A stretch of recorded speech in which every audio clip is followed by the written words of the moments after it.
ಸ್ನೇಹಿತರೆ ನಮಸ್ಕಾರ. ನೀವು ಬೆಂಗಳೂರಿನಲ್ಲೇ ಇದ್ಕೊಂಡು ಲೈಫನ್ನು ಕಿಂಗ್ ಸೈಜ್ ಆಗಿ ಎಂಜಾಯ್ ಮಾಡಬೇಕು ಅಂದ್ಕೊಂಡಿದ್ದೀರಾ? ಬೆಳಗ್ಗೆದ್ದು ವರ್ಲ್ಡ್ ಕ್ಲಾಸ್ ಬಿಸ್ನೆಸ್ ಮಾಡಬೇಕು, ಮಧ್ಯಾಹ್ನ ಬಾಯಿ ಚಪ್ಪರಿಸೋ ಊಟ ತಿನ್ನಬೇಕು ಮತ್ತು ರಾತ್ರಿ ಆಗ್ತಿದ್ದಂಗೆ ಫ್ರೆಂಡ್ಸ್ ಜೊತೆ ಜೋರಾಗಿ ಪಾರ್ಟಿ ಮಾಡಬೇಕು. ಇವೆಲ್ಲ ಒಂದೇ ಕಡೆ ಸಿಗೋ ಮ್ಯಾಜಿಕಲ್ ಜಾಗ ಯಾವ್ದು ಗೊತ್ತಾ? ಅದೇ ನಮ್ಮ ಯುವಜನತೆಯ ಫೇವ್ರೆಟ್ ಅಡ್ಡ ಕೋರಮಂಗಲ. ಇದು ಬೆಂಗಳೂರಿನ ಆಗ್ನೇಯ ಭಾಗದಲ್ಲಿರೋ ಒಂದು ಎಮೋಷನ್. ಒಂದು ಕಾಲದಲ್ಲಿ ಯಾರು ತಿರುಗಿ ನೋಡದ ಸೊಳ್ಳೆಗಳ ಕಾಟ ಇದ್ದ ಜೌಗು ಪ್ರದೇಶ ಇದು ಅಂದರೆ ನೀವು ನಂಬ್ತೀರಾ? ಆದರೆ ಇವತ್ತು ಇದು ಬಿಲೇನಿಯರ್ಸ್ಗಳು ವಾಸ ಮಾಡೋ, ಯಂಗ್ಸ್ಟರ್ಸ್ ಕನಸು ಕಾಣು ಮತ್ತು ನಿದ್ದೆ ಮಾಡದ ಏರಿಯಾ. ಬನ್ನಿ ಇವತ್ತು ಈ ರಂಗಿನ ಲೋಕವನ್ನು ಪೂರ್ತಿಯಾಗಿ ಎಕ್ಸ್ಪ್ಲೋರ್ ಮಾಡೋಣ, ಜೌಗು ಪ್ರದೇಶದಿಂದ ಯೂನಿಕಾರ್ನ್ ಹಬ್ವರೆಗೂ. ಸ್ನೇಹಿತರೆ, ಇವತ್ತು ನಾವು ಕಣ್ತುಂಬಿಕೊಳ್ಳೋ ಈ ಕೋರಮಂಗಲ 1970ರ ದಶಕದ ಮುಂಚೆ ಹೇಗಿತ್ತು ಗೊತ್ತಾ? ಇದು ಬೆಂಗಳೂರು ಮತ್ತು ಹೊಸೂರು ಮಧ್ಯೆ ಇದ್ದ ಒಂದು ದೊಡ್ಡ ಜೌಗು ಪ್ರದೇಶ ಆಗಿತ್ತು. ಆಗಿನ ಕಾಲದಲ್ಲಿ ಜನ ಇಲ್ಲಿ ಸೈಟ್ ತಗೊಳ್ಳಿ ಅಂದರೆ ಅಯ್ಯೋ ಅಲ್ಲಿ ಸೊಳ್ಳೆ ಕಾಟ, ಯಾರು ಹೋಗ್ತಾರೆ ಅಂತ ಮೂಗು ಮುರಿತಿದ್ರು. ಆದರೆ ಯಾವಾಗ ಇಲ್ಲಿ ಡೆವಲಪ್ಮೆಂಟ್ ಶುರುವಾಯಿತೋ ಇದರ ಹಣೆ ಬರಹವೇ ಕಂಪ್ಲೀಟ್ ಆಗಿ ಬದಲಾಯಿತು. ವಿಶೇಷ ಏನಪ್ಪಾ ಅಂದರೆ ಭಾರತದ ಎಷ್ಟೋ ದೊಡ್ಡ ದೊಡ್ಡ ಯೂನಿಕಾರ್ನ್ ಸ್ಟಾರ್ಟ್ಅಪ್ಗಳು ಹುಟ್ಟಿದ್ದೇ ಈ ಮಣ್ಣಿನಲ್ಲಿ. ಫ್ಲಿಪ್ಕಾರ್ಟ್, ಸ್ವಿಗ್ಗಿ, ಓಲಾ ಅಂತಹ ದಿಗ್ಗಜ ಕಂಪನಿಗಳು ತಮ್ಮ ಜರ್ನಿ ಶುರು ಮಾಡಿದ್ದು ಇದೇ ಕೋರಮಂಗಲದ ಸಣ್ಣ ಗಲ್ಲಿಗಳಲ್ಲಿರೋ ಗ್ಯಾರೇಜ್ಗಳಲ್ಲಿ. ಅದಕ್ಕೆ ಇದನ್ನ ಬೆಂಗಳೂರಿನ ಸ್ಟಾರ್ಟ್ಅಪ್ ಹಬ್ ಅಂತ ಕರೀತಾರೆ.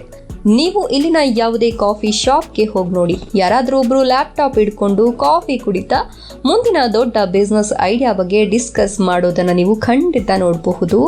ಇಲ್ಲಿನ ಗಾಳಿಯಲ್ಲೇ ಬಿಸ್ನೆಸ್ ಇದೆ. ಫುಡ್ ಲವರ್ಸ್ ಪಾಲಿನ ಸ್ವರ್ಗ. ಕೋರಮಂಗಲಕ್ಕೆ ಬಂದು ನೀವು ಡಯಟ್ ಮಾಡ್ತೀನಿ, ಸಲಾಡ್ ತಿಂತೀನಿ ಅಂದರೆ ಅದು ಸಾಧ್ಯನೇ ಇಲ್ಲ.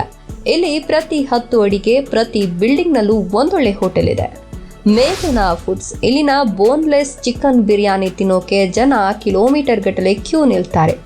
ಆ ಮಸಾಲೆ, ಆ ಟೇಸ್ಟ್ ಮತ್ತು ಆ ಕ್ವಾಂಟಿಟಿ ನೋಡಿದ್ರೆ ಅಬ್ಬಬ್ಬಾ, ಎಂಥವರಿಗೂ ಬಾಯಲ್ಲಿ ನೀರು ಬರುತ್ತೆ. ನಿಮಗೆ ಅಮೇರಿಕನ್ ಸ್ಟೈಲ್ ಬರ್ಗರ್ ಇಷ್ಟನಾ? ಹಾಗಿದ್ರೆ ಟ್ರಫಲ್ಸ್ ಕೆಫೆಗೆ ಹೋಗಿ, ಅಲ್ಲಿ ಸದಾ ವೇಟಿಂಗ್ ಲಿಸ್ಟ್ ಇರುತ್ತೆ. ಆದರೂ ಜನ ಅಲ್ಲಿನ ಚೀಸ್ ಬರ್ಗರ್ ಮತ್ತು ಪಾಸ್ತಾ ತಿನ್ನೋಕೆ ಗಂಟೆಗಟ್ಟಲೆ ಕಾಯ್ತಾರೆ, ಅಷ್ಟು ಕ್ರೇಜ್ ಇದೆ. ಎಂಪೈರ್. ಲೈಟ್ ನೈಟ್ ಪಾರ್ಟಿ ಮುಗಿಸಿ ರಾತ್ರಿ 1 ಗಂಟೆಗೆ ಹಸಿವಾದ್ರೆ ಎಲ್ಲರೂ ಓಡೋದೆ ಎಂಪೈರ್ ಹೋಟೆಲ್ಗೆ. ಅಲ್ಲಿನ ಚಿಕನ್ ಮತ್ತು ಕಬಾಬ್ ತಿಂದು ಜ್ಯೂಸ್ ಕುಡಿದ್ರೇನೆ ಸಮಾಧಾನ. ಇದಲ್ಲದೆ ಜ್ಯೋತಿ ನಿವಾಸ್ ಕಾಲೇಜ್ ಹತ್ತಿರ ಇರೋ JNC ರೋಡ್ನಲ್ಲಿ ಸಿಗೋ ಸ್ಟ್ರೀಟ್ ಫುಡ್, ಟಿಬೆಟಿಯನ್ ಮೋಮೋಸ್ ಮತ್ತು ಟೀ ಕೆಫೆಗಳು ಕಾಲೇಜ್ ಸ್ಟೂಡೆಂಟ್ಸ್ಗೆ ಫೇವ್ರೆಟ್ ಅಡ್ಡ. Nexus mall. ಬೆಂಗಳೂರಿನ ಎಷ್ಟೋ ಜನರಿಗೆ, ಅದರಲ್ಲೂ 90s ಕಿಡ್ಸ್ಗೆ ಮಾಲ್ ಅಂದರೆ ಏನು ಅಂತ ಮೊದಲ ಬಾರಿ ತೋರಿಸ್ಕೊಟ್ಟಿದ್ದೆ ಕೋರಮಂಗಲದ ಫೋರಂ ಮಾಲ್. ಈಗ ನೆಕ್ಸಸ್ ಮಾಲ್ ಆಗಿ ಬದಲಾಗಿದೆ. ಆರೆಂಜ್ ಬಣ್ಣದ ಇಟ್ಟಿಗೆಗಳಿಂದ ಕಟ್ಟಿರೋ ಈ ಬಿಲ್ಡಿಂಗ್ ಬೆಂಗಳೂರಿನ ಮೊದಲ ಪೂರ್ಣ ಪ್ರಮಾಣದ ಶಾಪಿಂಗ್ ಮಾಲ್ ಅಂದರೆ ತಪ್ಪಾಗಲ್ಲ.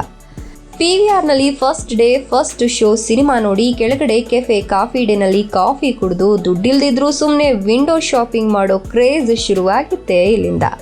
ಹೊಸೂರು ರೋಡ್ನಲ್ಲಿ ಹೋಗುವಾಗ ಅಥವಾ ಎಲೆಕ್ಟ್ರಾನಿಕ್ ಸಿಟಿ ಕಡೆ ಹೋಗುವಾಗ ಈ ಮಾಲ್ ನೋಡಿದ್ರೆ ಹಳೆ ನೆನಪುಗಳು ಮರಿಕಳಿಸೋದು ಗ್ಯಾರಂಟಿ. ನೈಟ್ ಲೈಫ್ ಮತ್ತು ಪಾರ್ಟಿ. ಬೆಳಿಗ್ಗೆ ಎಲ್ಲ ಕೆಲಸ ಮಾಡಿ ಸಂಜೆ 7 ಗಂಟೆ ಮೇಲೆ ಕೋರಮಂಗಲದ ಕಥೆಯೇ ಬೇರೆ.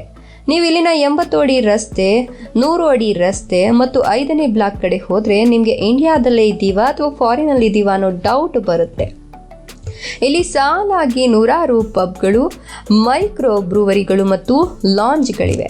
ವೀಕೆಂಡ್ನಲ್ಲಿ ಇಲ್ಲಿನ ಜೋರಾದ ಮ್ಯೂಸಿಕ್, DJ ಸೌಂಡ್, ಡ್ಯಾನ್ಸ್ ಮತ್ತು ಕಲರ್ ಲೈಟಿಂಗ್ಸ್ ನೋಡೋಕೆ 2 ಕಣ್ಣು ಸಾಲಲ್ಲ. ಬೆಂಗಳೂರಿನ ನೈಟ್ ಲೈಫ್ ಮತ್ತು ಪಬ್ ಕಲ್ಚರ್ ಅಂದರೆ ಏನು ಅಂತ ಪ್ರಪಂಚಕ್ಕೆ ತೋರಿಸಿದ್ದೆ ಕೋರಮಂಗಲ. ವಾರದ ಸುಸ್ತು ಕಳೆಯೋಕೆ ಮತ್ತು ಫ್ರೆಂಡ್ಸ್ ಜೊತೆ ಚಿಲ್ ಮಾಡೋಕೆ ಇದಕ್ಕಿಂತ ಬೆಸ್ಟ್ ಎನರ್ಜೆಟಿಕ್ ಜಾಗ ಇನ್ನೊಂದಿಲ್ಲ. ಶ್ರೀಮಂತರ ಏರಿಯಾ 3ನೇ ಬ್ಲಾಕ್. ಕೋರಮಂಗಲ ಅಂದರೆ ಬರೀ ಗಲಾಟೆ, ಟ್ರಾಫಿಕ್ ಅನ್ಕೋಬೇಡಿ. ಇಲ್ಲಿ ಇನ್ನೊಂದು ಮುಖ ಇದೆ. ಇಲ್ಲಿನ 3ನೇ ಬ್ಲಾಕ್ ಅಂದರೆ 3rd ಬ್ಲಾಕ್ ಕಡೆ ಬನ್ನಿ. ಇದು ಬಿಲಿಯನಿಯರ್ಸ್ಗಳು ಮತ್ತು ಅತಿ ಶ್ರೀಮಂತರು ವಾಸ ಮಾಡೋ ಜಾಗ. ನಮ್ಮ ಇನ್ಫೋಸಿಸ್ ನಾರಾಯಣ ಮೂರ್ತಿ, ನಂದನ್ ನೀಲಕೇಣಿ, ಡಾಕ್ಟರ್ ದೇವಿ ಶೆಟ್ಟಿ ಅಂತಹ ದಿಗ್ಗಜರು ಇಲ್ಲೇ ಇರೋದು. ಅಗಲವಾದ ಸ್ವಚ್ಛವಾದ ರಸ್ತೆಗಳು, ರಸ್ತೆಯ 2 ಕಡೆ ಮರಗಳು ಸೇರಿಕೊಂಡು ಹಸಿರು ಟನಲ್ ಥರ ಆಗಿರೋ ದೃಶ್ಯ ಮತ್ತು ಕಣ್ಣು ಕುಕ್ಕುವ ದೊಡ್ಡ ದೊಡ್ಡ ಬಂಗ್ಲೆಗಳು. ಇಲ್ಲಿ ವಾಕ್ ಮಾಡೋದೇ ಒಂದು ಸೊಗಸು. 5ನೇ ಬ್ಲಾಕ್ನ ಗಲಾಟೆಗೂ ಇಲ್ಲಿನ ಶಾಂತತೆಗೂ ಅಜಗಜಾಂತರ ವ್ಯತ್ಯಾಸ ಇದೆ. ಇಲ್ಲಿಗೆ ಬಂದರೆ ಇದು ಅದೇ ಕೋರಮಂಗಲನ ಅಂತ ಡೌಟ್ ಬರುತ್ತೆ. ಸೋನಿ ವರ್ಡ್ ಸಿಗ್ನಲ್ ಮತ್ತು ಟ್ರಾಫಿಕ್. ಎಲ್ಲ ಓಕೆ, ಆದರೆ ಟ್ರಾಫಿಕ್ ಕತೆ ಏನೋ. ಕೋರಮಂಗಲದ ಸೋನಿವರ್ಡ್ ಸಿಗ್ನಲ್ ಅಂದರೆ ವಾಹನ ಸವಾರರ ಪಾಲಿಗೆ ಒಂದು ದೊಡ್ಡ ಅಗ್ನಿ ಪರೀಕ್ಷೆ. ಇಲ್ಲಿ ಸಿಗ್ನಲ್ ಬೀಳೋಕೆ ಕಾಯೋದು, ಬ್ರೇಕ್ ಹಾಕೋದು, ಧೂಳು ತಿನ್ನೋದು ಮಾಮೂಲಿ ವಿಷಯ. ಇತ್ತೀಚೆಗೆ ಈ ಕುಖ್ಯಾತ ಈಜಿಪುರ ಫ್ಲೈಓವರ್ ಕಾಮಗಾರಿ ಬೇರೆ ನಡೀತಿದೆ. ಇದು ಯಾವಾಗ ಮುಗಿಯುತ್ತೋ ದೇವರಿಗೆ ಗೊತ್ತು. ಹಾಗಾಗಿ ಟ್ರಾಫಿಕ್ ಸಮಸ್ಯೆ ಸ್ವಲ್ಪ ಜಾಸ್ತಿನೇ ಇದೆ. ಪೀಕ್ ಅವರ್ನಲ್ಲಿ ಇಲ್ಲಿ ಸಿಕ್ಕಾಕೊಂಡ್ರೆ ಮುಗೀತು ಕತೆ. ಆದರೂ ಇಲ್ಲಿನ ಲೈಫ್ ಸ್ಟೈಲ್ ಇಷ್ಟಪಡೋ ಜನ ಇಲ್ಲಿನ ವೈಬ್ಗೋಸ್ಕರ ಇದನ್ನೆಲ್ಲ ಅಡ್ಜಸ್ಟ್ ಮಾಡಿಕೊಂಡು ನಗ್ನಗ್ತಾ ಲೈಫ್ ಲೀಡ್ ಮಾಡ್ತಾರೆ. ಕೋರಮಂಗಲ ಅನ್ನೋದು ಕೇವಲ ಒಂದು ಏರಿಯಾ ಅಲ್ಲ, ಇದೊಂದು ಎಮೋಷನ್, ಒಂದು ಚಟ.